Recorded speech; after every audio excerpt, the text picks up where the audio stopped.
Hello, everybody. Welcome to the Pop Culture Junkie podcast. I'm Shauna, and I'm joined by Olivia. And before we get started, we need to shout out our newest fan on Patreon. Thank you, Camille, for subscribing to Pop Culture Junkie. We love you. We love all of the listeners, but we actually love Camille the most. So I want you to know that, girl. So if you want to shout out a sneak peek at our episodes before anyone else, then you too should head on over to the Patreon at patreon.com/popculturejunkiepodcast and subscribe. Thank you again, Camille. And this week we have a very special guest joining us. Michael E. Cullen II is an award-winning filmmaker, a podcaster who we love, founder of Cullen Park Productions.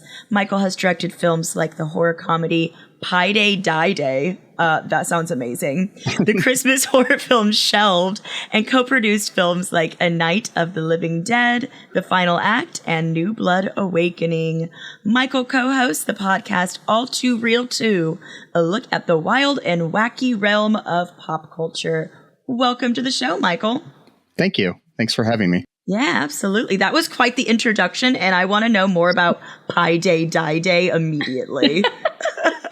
Good thing is you can actually watch it right now on Tubi. Ooh, it's on Tubi. That's amazing. Yeah, it's we shot it back in like mid 2010s around there, and it's a film that takes place on Pi Day on March 14th, where a small Ohio town and a bunch of murders start happening, and it's up to the high school math teacher and the and a couple of detectives to try to figure out, who the killer is and what's going on. That's amazing. Sadly, recently, our star of the movie who played the high school teacher passed away. So, yeah, he was only 50 years old and passed away out of nowhere. So one of my best friends, he was a really good guy. Mark Klein is his name. So, yeah, but you can check that out on Tubi. As an honor to Mark, I recommend doing it. So, yeah, it's really like Pi Day's in a couple days from when we're recording this. So we're going to have to watch it. It's a real low budget. So don't go in expecting anything spectacular. So, yeah. I love a good low budget fest. I love that. That's amazing. I saw Christmas Horror and I was immediately interested. I made us do an episode actually about Christmas horror. So that really speaks to me on that note as well. Shelved. Yeah, Shelved is the follow-up. We're trying to get that on Tubi soon. But that is a movie about a little elf on a shelf doll sort of thing. But it's a horror comedy as well. And it terrorizes a family, little girl and mom and dad and everything. And then there's a psychiatrist and everything trying to figure out what's wrong. And, Oh my God. Hilarious. I love that. Yeah. I feel like most parents who participate in the Elf on a Shelf Christmas debacle would really love that Christmas movie. They probably feel like the elf terrorizes them anyway because they have to wake up and remember to move it every day. Yeah, literally. Some of the ones that you see on TikTok are like, we made a production. We had to clean the whole kitchen after this. Like they're quite crazy. So for any Couldn't parents, catch me. Couldn't do it. Yeah, if I had kids, I would never do that. My best friend Lindsay LaForest wrote both of those movies too. So any of the humor, I will give credit to her. So that's awesome. Yeah, I love that. So how did you get started in your passion of making films? I mean, what kind of sparked that interest in you? Is it from a young age? Yeah, I mean, I've always loved movie and theater and stuff of that nature since I was a little kid. Probably, I mean, like I'm in my 40s, and when I was a kid, I would watch American Movie Classics, which is now AMC, and there were old movies on there, and I'd watch those all the time. Like I remember one night watching Rebel Without a Cause, and that kind of just like blew my mind, and I was like, okay, I need to do that somehow. I don't know what that is, but I need to do that because I was probably about 9 years old when I saw it. And I was like, yep, that's something I need to do. And had a little like real cheap video camera as a kid. And we made movies in my backyard and stuff that, I don't know where they are now. But the first one was like a horror movie. I'm not even into horror movies, but we did a horror movie when I was a kid called The Unknown Paperboy. And I played the paperboy, and then my cousin played the paperboy. And both of us have completely different frames, body frames. Just no continuity at all. I love that. Yeah. That's amazing. Oh, very cool. Yeah. And so what was the first film that you professionally directed or produced? Besides, obviously, The Paperboy. That one. Probably, like when I got into college, I started doing things, and I made some like real short little films and stuff, and I made short film. I mean, most of them are short films in college, and probably the first one was a weird movie called The Book of Life, where it was about a guy missing in the woods, and his friends go off to look for him, and it was like real surreal and weird, and kind of, I was told it was David Lynchian, but I didn't even know what that meant at the time, because I hadn't seen a Lynch movie. Thank you, I guess. Yeah. And then, it was like, he goes into the woods and finds a book that supposedly has the meaning of life in it, and then spends all this time in there. And yeah, it was bad, but yeah, it was. I'm sure it was amazing. That's awesome. I love that. So it's interesting. You said you're not a big horror fan, but we've made a few horror films that kind of brought you into that. I mean, I like horror. It's not that I don't like it. It's just not my favorite genre. I don't even know if I really have a favorite genre, but it's, I think I like more of like, what I want to go into now, because I just wrote a screenplay that's kind of a coming of age film that takes place in the 90s and with some teenagers. I don't want to give away too much else, but that's kind of more of my like when I watch movies that are like, I really like, movies based on true stories and stuff. So that too. Awesome. But I don't know. It's just horror kind of just fell into my lap, because around in Toledo where I lived, I don't live in Toledo anymore, but where I lived, there was the film community. Everybody was making a horror movie. So it was just easy to like get on a crew to that. And then, eventually we filmed a movie at my best friend's house, and she had never written anything. And she's just like, I could write a movie. And I'm like, yeah, go for it. And then so we made the two that I directed. So, yeah. It's a real Matthew McConaughey moving into more films, right? Everybody starts in horror. So. Oh, yeah. Yeah. We talked about that, too, on one of our episodes, was how many famous actors and producers have gotten their start in horror movies, and how it's like horror doesn't usually get the respect that it deserves sometimes, because there's some masterpieces out there. And I like a lot of horror movies, but like I said, it's not my favorite genre, but they're easy to make too. A lot of time they're fun. It's not like anything in horror is ever taken too seriously. So it's kind of easy to, and people will forgive like mistakes in horror more than they would in like a drama. So, yeah. Yeah. So you are also the host of a podcast called All Too Real 2. Tell us a little bit about that. What do you guys talk about in the show? It's kind of just like a catch-all pop culture show, probably similar to yours, but we started out like it's a sequel to another podcast. That's why the T. I was wondering what the 2 was there. Okay. We used to have a podcast called All Too Real, where we watched movies based on true stories, but we got bored with that. And so we created a sequel podcast to do on the side. And then we just stopped doing the original podcast. Just stuck with the name. Yeah. And we kind of started out originally doing movies that were like direct-to-video sequels, like Honey, We Shrunk Ourselves, or oh my god, I remember that movie. Like Tooth Fairy 2, Jingle All the Way 2, both starring. They can't get any of the original cast on there. Yeah, we have an ongoing hatred towards Larry the Cable Guy in our podcast because my god.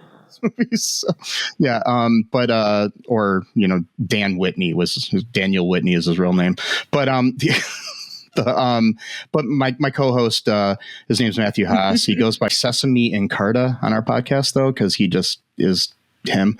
And yeah, love that. Yeah, we need nicknames, Olivia. I know. We're just out here being boring. With Olivia and Shauna. Names. Sesame and Carta. Sesame and Carta. Our early episodes were. He went by his real name, and then eventually he just decided, hey, I'm going to change my name. And I'm like, okay, you go for it. Encarta, isn't that like the old discs we used to get as kids? Like that's what you know what I'm talking about? Yeah. Oh my gosh. That might have been before your time, Olivia. It was like an encyclopedia, and you could get it like a DVD or a disc and put it into your computer. And that's how you research stuff. It was like Wikipedia, but not online. Yeah, you had to buy the disc. And you couldn't edit it. It was kind of like, like an encyclopedia, like books that are encyclopedia, but it was a disc. Yeah. Yeah. That's amazing. Yeah. That's amazing. Shauna could tell by the glazed over look in my eyes. You were like, at that moment. I was I had no idea what that is. The head was nodding. It's not, you can't tell on a podcast, but there was nodding. That's when the age gap comes out just a little bit. So you mentioned making a movie about kids in the 90s, and you also mentioned during your 40s. So that's kind of when you grew up watching, pop culture. What was some of the stuff that you grew up watching and that you were into? Well, I mean, like if we go into like when I was in high school and stuff, it was like Kevin Smith movies and things of that nature that got me. I'm friends with a lot of people that are in his universe now. Just randomly, I interviewed a couple. That's so cool. A couple people from his films. It's interesting. Like that kind of indie films is what kind of got me going back then. But I mean, there was also like, when I was real young, I was like Star Wars and stuff like that. A lot of sci-fi. I was really into sci-fi as a kid. So I was basically a nerd that nobody talked to. So, sci-fi. Well, that is the perfect segue then, because we are going to talk about a sci-fi show that was made definitely before I was born. 1983's V, the original series? Is that what we call it? Or V, the miniseries? V, the miniseries, because then there's the final battle and then the TV series after that. That's right. Yeah. So let's take a quick break and get into some sci-fi 80s nerddom.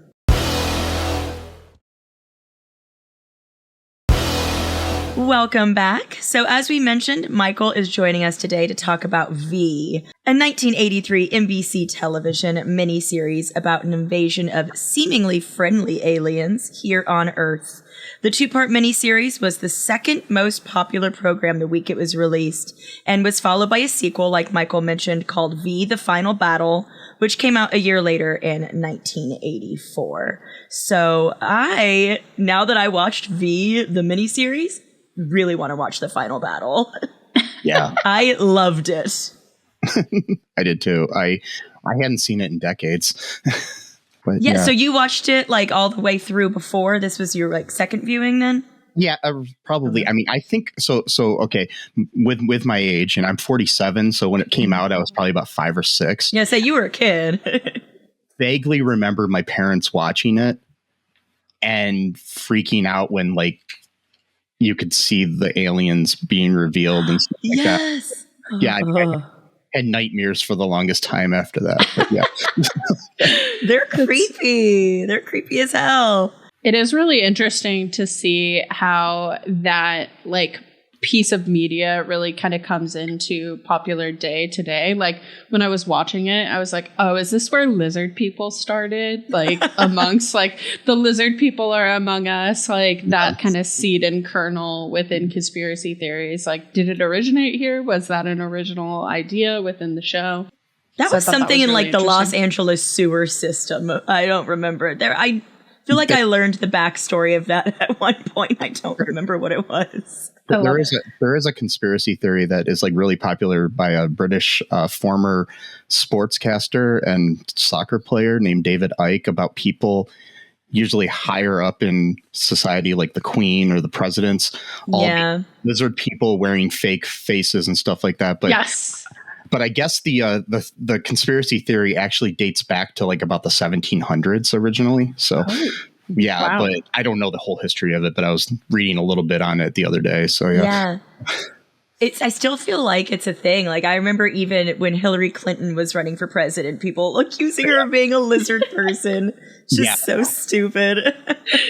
There was, you're thinking Hillary Clinton. I was like, there was like this Justin Bieber, like faked video of him like turning into a lizard person in like the 2010s. So, yeah. So everyone's a lizard person. Everyone's a lizard person. Anybody even J-Beebs.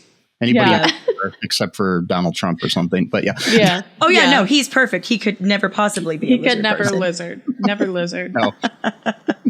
So, I had never heard of V before we decided we were going to watch the show and discuss it. So for other people like me who might not have heard of it before, it begins when a massive alien spacecraft appears over multiple cities worldwide.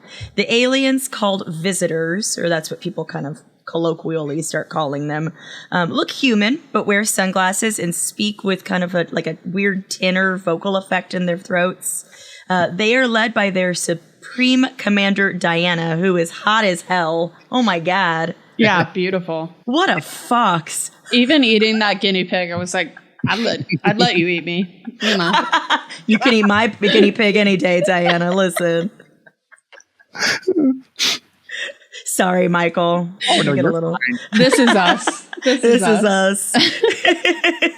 So the visitors claim to come in peace, seeking chemicals and minerals to save their dying planet. And initially, everybody's like, oh my God, the visitors, yay! And there's action figures made. And slowly but surely, they start to take over the government and take over the media, brainwash people. The visitors are not our friends, you guys. No. Yeah. No. Well, and I think it's important to kind of say like how they got us to believe them, just knowing what we know today about like the way that we embrace new cultures is they come in and say like, if you give us resources, we will cure you of like all of your problems, all of your resource issues, help you heal the earth, help you like cure diseases. And so they really kind of promise like, hey, we have all the answers and we'll give them to you if you just give us some of your resources from your factories. I mean, they make it seem like it's going to be a peaceful kind of quid pro quo situation, but I think it speaks obviously an allegory for just the rise of fascism, right? I mean, and they even have the grandfather who was a survivor of the Holocaust who can see his dumbass grandson. God, that grandson's the worst character. I hated him. Oh, I don't even remember his stupid name, but he was the awful. Dumb jock. The dumb jock. Daniel, I think it was. Yeah. Daniel. What a dumb jock name. I'm just kidding. If your name is Daniel, we love you. Love you, Daniel. Join Patreon, Daniel. But his grandfather has to watch his grandson join this fascist movement. And like he's basically seeing history repeat itself from, the Nazism that he survived and that he harrowingly tells like his wife died. I got a little misty when he was talking about his wife dying in the Holocaust.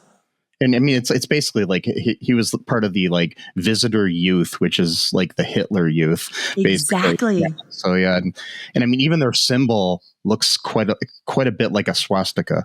And the uniforms are very like utilitarian, I guess is the word, and just it's very much symbolic. I mean, and Grandpa clocks that the minute he sees them, he's like, nah. I was reading. I was reading something. Robert Englund, who is better known as Freddy Krueger, he was one of the visitors in this, and he was Willie, and he said that he was at a convention, and somebody came up to him, and they had that symbol tattooed on their chest. Oh no! And he had to try to explain to them. He's just like, yeah. You might not want to do that. Yeah, that's not what you think it is. It reminds me of when people were getting the death mark or whatever from Harry Potter. And I'm like, it's kind of like a the Nazi symbol. Yeah, like a magical Nazi. Maybe let's not be that. Oh man, I did like Robert Englund as Willie, and Willie was definitely like you got a soft spot for him. So it was kind of nice to see that some of the visitors were trying to break away from the, authoritarian government and stuff that they didn't agree with. Like the one visitor who was helping our main character, Mike, throughout the movie. Or the miniseries, I guess. Yeah.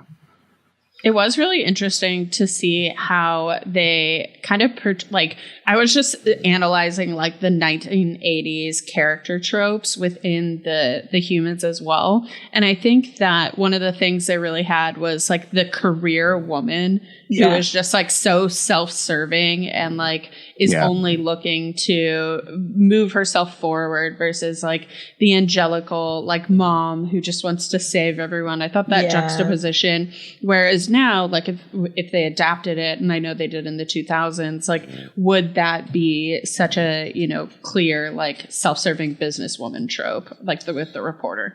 Yeah, it's like I think the adaptation in 2011, the like spokesperson for the aliens is a man. Oh, interesting. So yeah, I think Scott Wolf plays like a reporter in it. From what I remember reading, I only watched it once or something when it was on. I didn't really get into it. So yeah, I don't even remember it being on, but I definitely want to continue with the 80s series. I'm like, I got to see what happens next. Yeah. I think that's interesting, Olivia. Like there are some intense stereotypes in this movie, right? There's intense racial stereotypes. And I think it's just a product of its time being in 1983, but it was still so progressive for its time and what it was speaking to. I was like, I'll give it some grace for some of these more like moments. Yeah. The two African-American brothers were the ones kind of like jive talking, I guess. And then the other one's kind of a smart doctor. Like you can't be in those two, I guess. No, it has to be one or the other. And then like the Hispanic gardener guy with his like cowboy hat on the whole time. And like, but you know, I think what they're speaking to and like what they're getting at in the series is so progressive for the 80s and like something that needed to be heard. And so I was like, all right. Sadly, really, really holds up in a lot of the things that are going on now where you've got like these people that were just disappeared on there. And then recently we had Mahmoud Khalil, protester from Colombia who just was disappeared and eventually, but you know, things like that are just happening with our government. So not to mention all not concentration camps, but that's what they are. 100%. I think it's sad how much it stands up today. And like, I remember Mike. The actor's name is Mark. His character's Mike. Mike was on the ship at one point and was like, how did you guys even let somebody that terrible get into power in the first place? And he, the visitor was like, I don't know, people didn't realize it at first, or he made a lot of great promises, or he had a big personality and was charismatic. And I was like, no, that's weird. Sounds a little familiar. But no, the people going missing is definitely a little on the nose right now. And it's really scary. I mean, I know for me, I'm very outspoken about progressive issues. Oh, same. Us too. I knew we'd like you, Mike. I'm just really worried. I'm like, okay, should I say any of this stuff online anymore or not? Because who knows? But yeah, I'm going to still do it regardless. If they want to put me in a camp, go ahead. I mean, and it's like the letter in the movie that I keep calling it a movie, but it felt like, just two movies the way we watched it. The letter that Grandpa wrote and was like, you guys need to stand up and fight. This is what's right. When his granddaughter was like, I don't know. This seems dangerous. We were already kidnapped. We got away barely with our lives. And it was like, no, I mean, it's like that famous quote, and I'm going to butcher it, but it's like, first they came for the communists and I didn't stand up because I'm not a communist. And then they came for the Catholics and I didn't stand up because I'm not a Catholic. And then they came for me and there was no one left to stand up for me. Right. Yeah. So it's funny too. Like even with that, they censored that poem when it first came out. It was originally, they said socialist instead of communist. Interesting. Because they didn't want to put any emphasis on communism until they needed to. Like basically, they already were setting up the whole idea for the Red Scare, which is another thing that's very similar to what's happening here. So yeah. That's so interesting. So have you watched the rest of the miniseries? Did you watch or the final battle? I probably did. I just don't remember it. So yeah. I'd be very interested to see how they wrap it all up and if these. If they continue with like the political allegory and if it's, how did they save it? Maybe we could take some notes. How did they stop fascism? I was doing some research on like what had happened. Like Kenneth Johnson, who wrote the miniseries and created it. He had creative differences with them for the final battle and was taken off the project. They basically rewrote a lot of the stuff. They still had to give him credit, but he decided to change his name to Lillian Weezer for some reason. Interesting pen name. Yeah. He went on to create the series afterwards, though, right? He still gets creative credit, but he had nothing to do with it. Interesting. Did he come back for the 2009 one? He gets creative credit, but he had nothing to do with it. Nothing with that one either. Jeez. He's in his 80s now, and he's still trying to do a movie remake of the original movie. He keeps trying to. It was a good idea. I'm going to keep it going. It was a good idea, but come on, bro. Come on.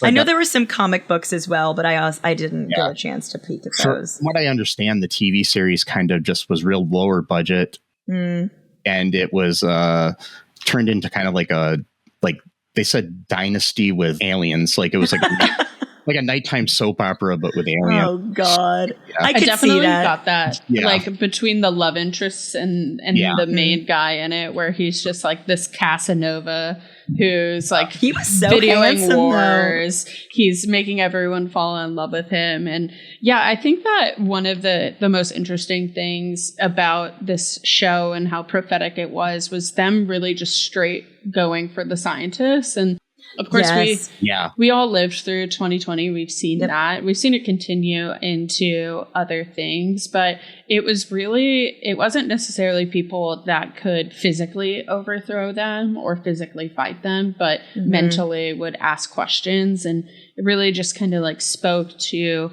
this target demographic that people would go after, which are people who are making educated questioning and things like that. Yeah.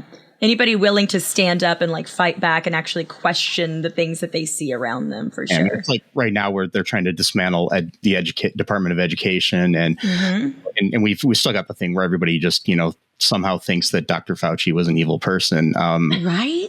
I had it's just yesterday at my work. We have like a meeting every night, and there's this older guy. He's like in his 70s, and he started saying some outlandish COVID conspiracies. I'm like, dude, it's 2025. Yeah, man, get a new conspiracy. Come on.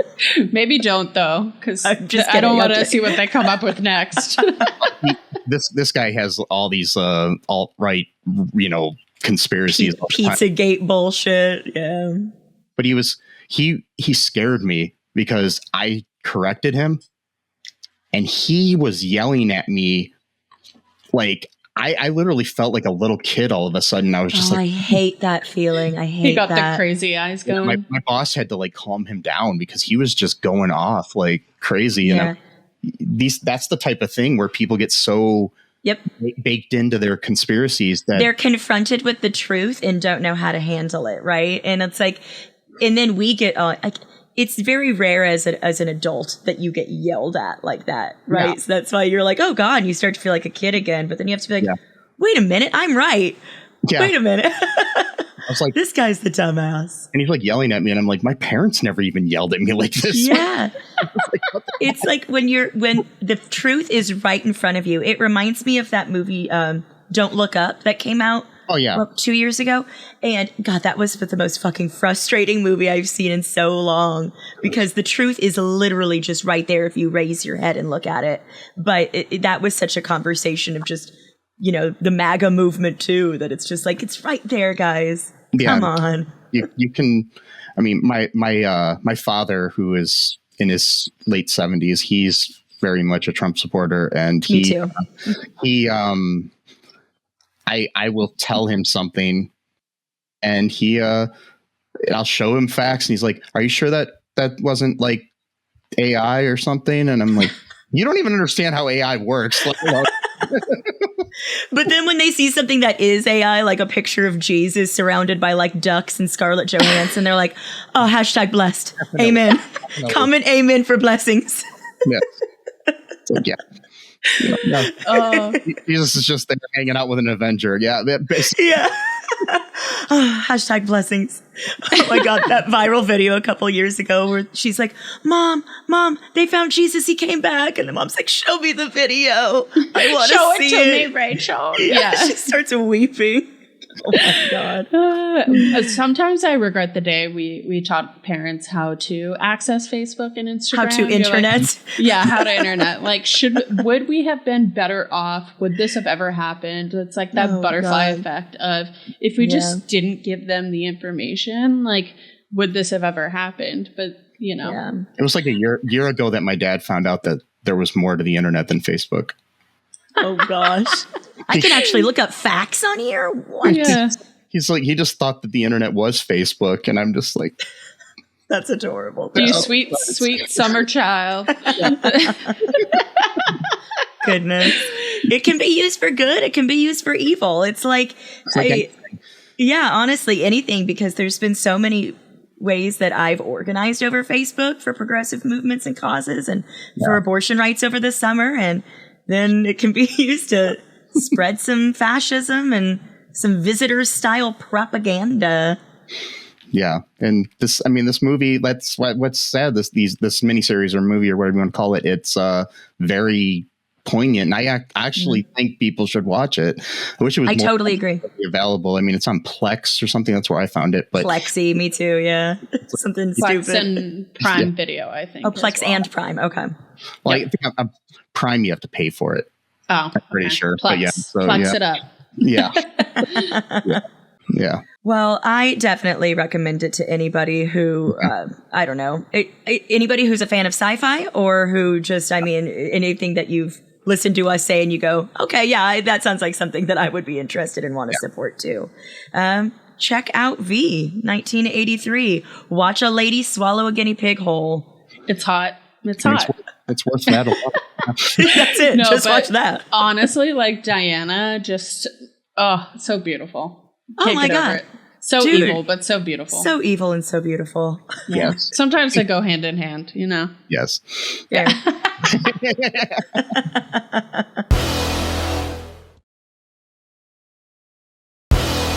So besides old 1983 miniseries, what else have you been into lately, you guys? What are you watching, reading, listening to?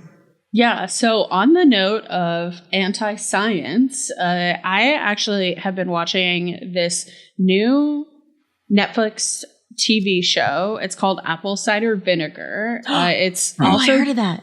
Yes, it's also based on this documentary, or this woman named Belle Gibson, who in the 2010s, she came to popularity over being an influencer on Instagram who had a malignant brain tumor and cured herself via juice. Jesus.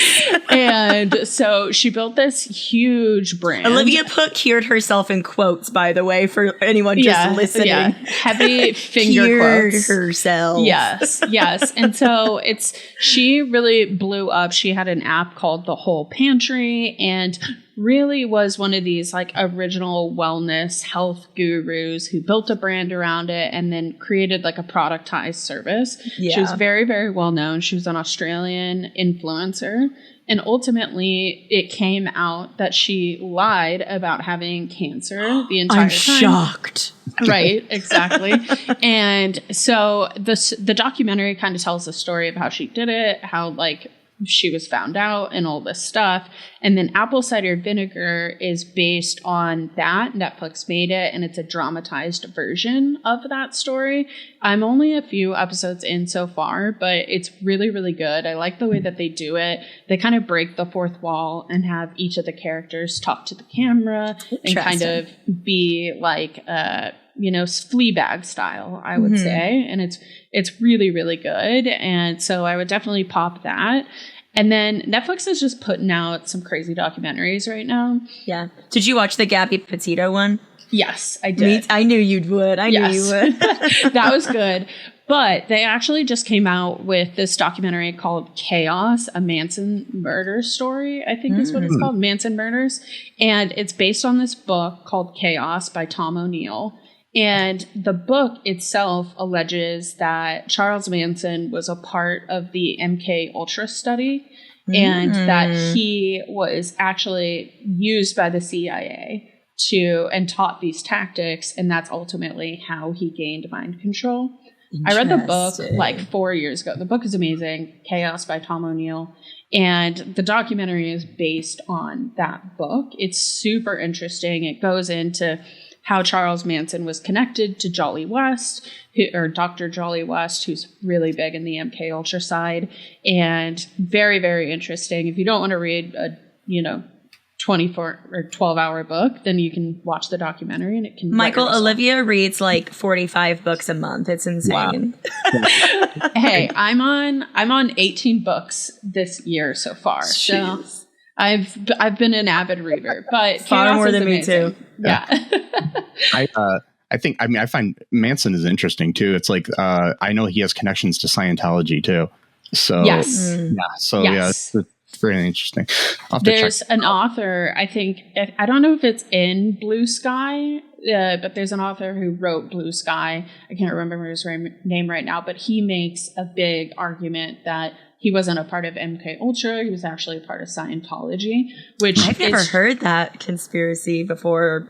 I don't know if that's what you want to call it, but that's interesting. Yeah, which is so scary to think like, oh, we just have this air quote religion that is so similar to a CIA mind control program, right? That so many rich and famous people follow. Yes, exactly. So I would definitely pop those. It was really, really interesting to see a manipulation and then ultimately, denying of science for both of those. So. Oh God, you watched all this like deep shit. Mine's not going to be anywhere on that level. Well, now that we got the smart junkie out of the way, I watched the first 2 episodes of Daredevil Born Again on Disney Plus. I am a huge Marvel fangirl, Mike. I will consume any and all of the MCU and be an apologist for most of it. But for those who don't know, Daredevil Born Again is... There was a Daredevil series on Netflix, 10 years ago. That was amazing. And after the invention of Disney Plus, those Netflix shows for a minute kind of seemed like they weren't going to be canon. And now they are. And we've seen Matt Murdock, aka Daredevil, make his way back into the MCU. And so finally, this is his revival / continuation of his story that we left off when the Daredevil show stopped on Netflix. The first 2 episodes, I will not spoil it for anybody who hasn't watched yet, start with a bang. They go, just hit the ground running. It's insane. What'd you think about the beginning that I'm not going to spoil either? I was devastated, but I called it. I told my husband before we even started it, I was like, I feel like blankety blank blank's gonna blank. Yeah. And he's like, why do you think that? I was like, I got a feeling. Yeah. What did you think about it? I knew it was going to happen. I had a feeling, and then I was disappointed though at the same time. I was like, okay, but yeah, it's Marvel. They'll do what they do. They will do what they do. There is also a comic book storyline where that is faked. Reversed. Yeah, like how do I say this without spoiling it? So maybe they'll go that way. Hopefully they do. I mean, who knows? Yeah, I hope so. I know it's supposed to happen in season 2 with that, but so yeah. Oh God, I love that we both know exactly what we're talking about, but trying so hard not to spoil anything. But yeah. Yeah, I was actually going to actually mention that as something I've watched recently, but also more on the line of faking cancer. I watched Scamanda. What's that? Documentary on Hulu. I think it was on ABC or something, but I had listened to the podcast years ago when it came out. It's about this woman who was like an internet blogger. I think it was before like video influencers and stuff. Yeah, influencer, and she faked having cancer for years and got all this money out of people. They would pay for trips for her to go to Broadway and see, Hamilton and whatnot. Oh my God. And she just faked this whole thing for years and years and like got a lot of money out of people at her church and different things. It was interesting. That was interesting. And then I also watched another documentary. It was about this, oh my God, about this woman who's in jail now. I can't remember the name of the documentary, but it was about this woman who was she was a mom influencer online with a family blog, and she Ruby Frankie, that's it. I was blanking on the name. Yeah, I watched the documentary about her, and oh my God, does she fake cancer too? No, she abuses her children. Oh God, so horrible. I want to watch all of these. These all sound fascinating and terrible, and I want to watch them all. Oh God, that's horrible. I have to watch it immediately. I have to watch that. Well, I think of this documentary from back in the day it was probably like 10 years ago, called The Woman Who Wasn't There. Oh yeah, I remember that, yeah. Yes. Oh my God, Olivia, if you haven't watched this one, she has this whole fake ass story that she was in one of the towers of September 11th when the plane hit. And she gets tons of money, tons of sympathy, and like runs a charity for survivors of September 11th. And as the title suggests, she was not there. No. Yes. Yeah, I have seen that. Crazy. People are, Crazy. I love stories about scammers and people that fake things, even though, I think it's horrible that they do this, but it's really intriguing. Yeah. I agree. think it's like, how do you get to that point? Like, I'm someone who is obsessed with cults, and I just find it so interesting, like manipulation. And it's also like, how do you get manipulated like that? And then also, what type of person can manipulate in that way? I think it's just so interesting. And I think scammers really fall into that, but on like a one-to-one basis as well. Right. Everything that you just said brought us right back to V. Yeah. Right back to V. Who scams? Who has the power to manipulate people like that over time? And that is the visitors. Yeah. I also recently listened to a podcast. It's called The Opportunist, which they have different seasons about it. And this one was about Tim Ballard, the Operation Underground Railroad guy who, it's the guy trying to fight pedophiles who ended up that movie Sound of Freedom sexually harassing people. Yeah. Oh my gosh, I am not familiar with this. Interesting. If you want to go down the craziest rabbit hole, so Mormon Stories podcast does a whole series about Tim Ballard and who he's connected to within the Mormon church.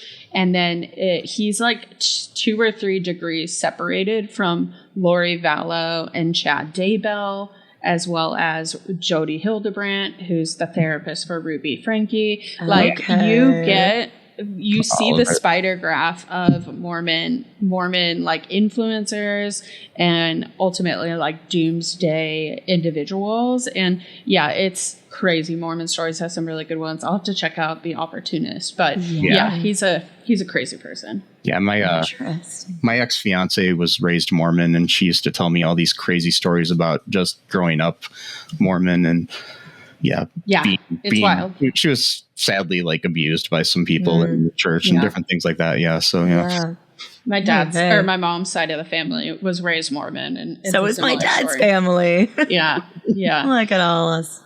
Yeah. Could have been Mormons, but aren't. So if you want to watch some really messed up documentaries, this is the episode for you. And Daredevil. Yes. I would say palate cleanser, but I don't think those first 2 episodes are a palate cleanser for anything. Here's a great palate cleanser to close out the episode, though. Lady Gaga just dropped LG7. It is a new album called Mayhem. And it is a banger, or it's full of bangers. It's like synth pop 80s dance. I mean, I can't wait to go to the gay clubs and just dance. Like she was great on SNL recently when she hosted and musical guested. So, I still haven't gotten to watch it. Like, I've just been so busy the last couple days. Like, I need me and my husband to just sit down and just watch it. Are you even a little monster? I know. You haven't seen it? And I've been trying to avoid spoilers so that anytime I see it come up on Instagram, I scroll past because I'm like, we have to watch it together. But so you like Lady Gaga, Mike? A little bit, yeah. I've had, I'm not like a Lady Gaga like fanatic. A little monster. A little monster. No, I just, I like her, but I don't like love her. I feel that. Yeah. So I'm a huge fan. Olivia feels that way about Taylor Swift, and she's converted me. I like Taylor Swift. You might see her in the background, honestly. Yeah. I'm a stan of Taylor Swift. Shauna's a stan of Lady Gaga, and we've slowly made each other kind of meet in the middle. So this is true. That's friendship. And we both very much stan Buffy the Vampire Slayer. So yes. How can you not? Original girl crush. Speaking of my ex-fiance, I'm so mad that she stole my Angel and Buffy the Vampire Slayer DVDs when we broke up. No, that's the worst, man. No. Yeah. Go get those back. When me and my roommate in college, hi Jessica, love you. We bought them together, and then when we eventually, met men and moved out, and I took she took seasons 1 through 3, and I took 4, 5, 6. It makes no sense. We just split down the middle, like Parent Trap style. Yeah. I love that. I think it is about time for us to wrap up. So thank you again so much, Michael. It was so nice to chat with you. No problem. Thank you for having me. Yeah, we need to do this again sometime. So before we let you go, let everybody know where they can find your work on social media, how to connect with you, all that good stuff, and where they can find the podcast. The podcast can be found at all2real2.com. It's ALL, the number 2, REELTOO. I know it's difficult, but all of our links are on there. You can also go to cullenpark.com, which is the name of my film production company. There's links there. All the links to the social media and our Patreon and our TeePublic and all that stuff is on those websites. So, yeah. Beautiful. Yeah. Follow Pop Culture Junkie on Patreon, and follow All Too Real 2 and at Patreon as well. Spread that podcast love, guys. As always, you can find the Pop Culture Junkie podcast social media links, blog posts, and more on our website, popculturejunkie.com. From there, you can find our podcast on all platforms where you can follow, subscribe, rate, and review. Tell us how you really feel, but only if it's nice, obviously. Again, join our Patreon because every subscription helps us bring you the best of pop culture. Find us at patreon.com/popculturejunkiepodcast. Sign up for a sneak peek or get a super special shout out from us. And make sure you come back next time for another hit of pop culture.